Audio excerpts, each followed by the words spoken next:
Mexico City, the capital of Mexico, where millions of citizens live in poor, dirty, dangerous neighborhoods. The last place you'd expect to see one of Indiana's wealthiest women. How are you doing?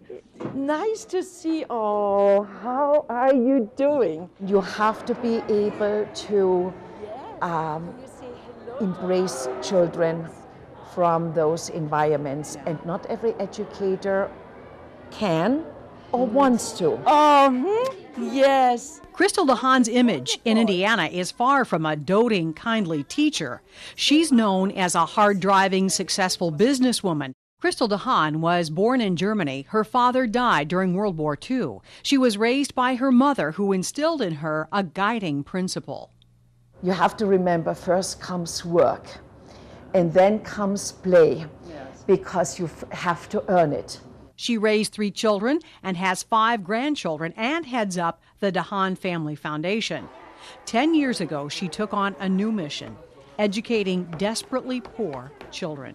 The fact is, children who are born in poverty most generally remain in poverty, and the cycle just continues from generation to generation.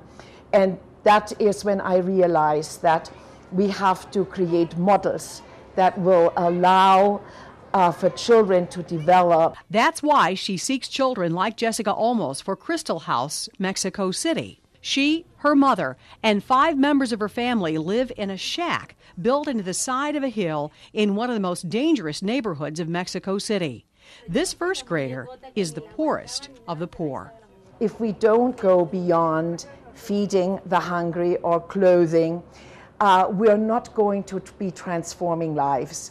And that's what I wanted to do. I wanted to be a transformation agent. So in 1998, Christel DeHaan bought an office building in Mexico City, remodeled and expanded it, and opened her private school, Christel House.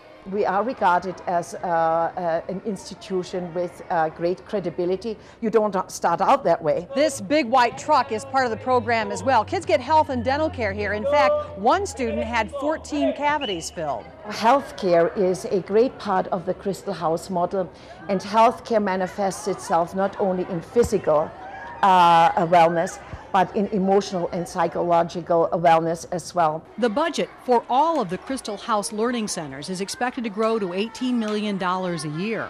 Partners, corporations, and grants pick up some of the budget.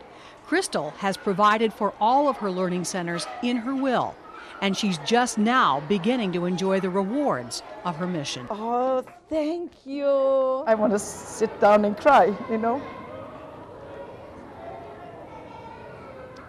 It just fills me up.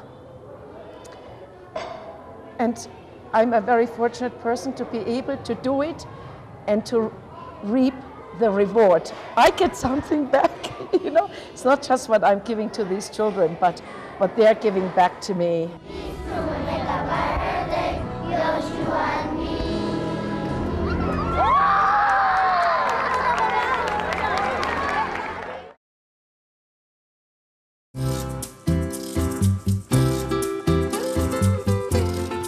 It's not difficult to spot poverty in one of the world's largest cities. Everywhere in Mexico City, there is graffiti, run-down cars, and run-down neighborhoods. Those neighborhoods are called barrios, and that's where Christel DeHaan finds students for her school. Open! Open! Okay. She's greeted by these barrio students with hugs, kisses, and small gifts. Oh, cookies! In an unprecedented interview in Mexico City with 24-Hour News 8, Christel DeHaan explained to me the reasons she plunged into the world of educating impoverished children. We have to create models that will allow for children to develop their potential and to give them the skills and the tools to then transition from poverty to a life of self-sufficiency. These are the typical living conditions of a Christel House student.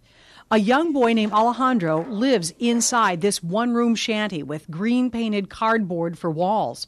There's no indoor plumbing here. There's no money, only poverty and a little bit of hope. What do they give you? Pride,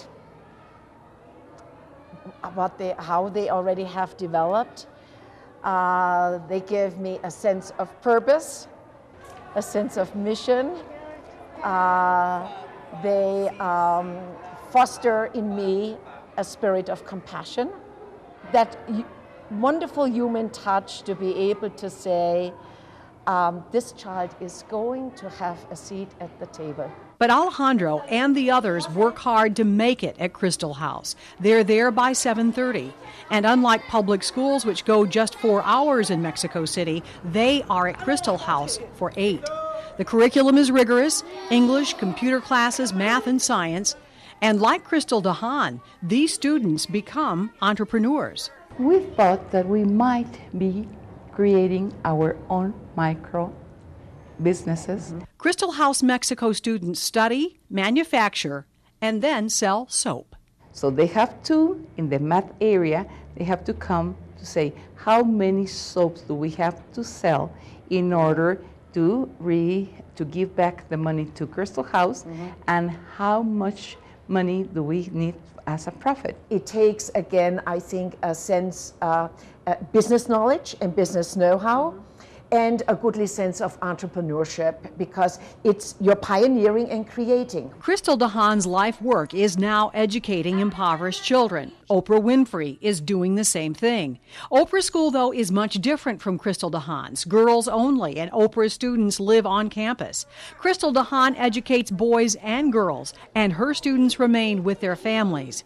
2 women, though, 1 goal, and Christel was happy to share her knowledge. It's wonderful if, famous and not famous people are engaged in helping children and trying to build a better world. So it was an exciting meeting. But I would have to say we were also hopeful that one day Christel House would be on Oprah. So I'm still hoping for that moment.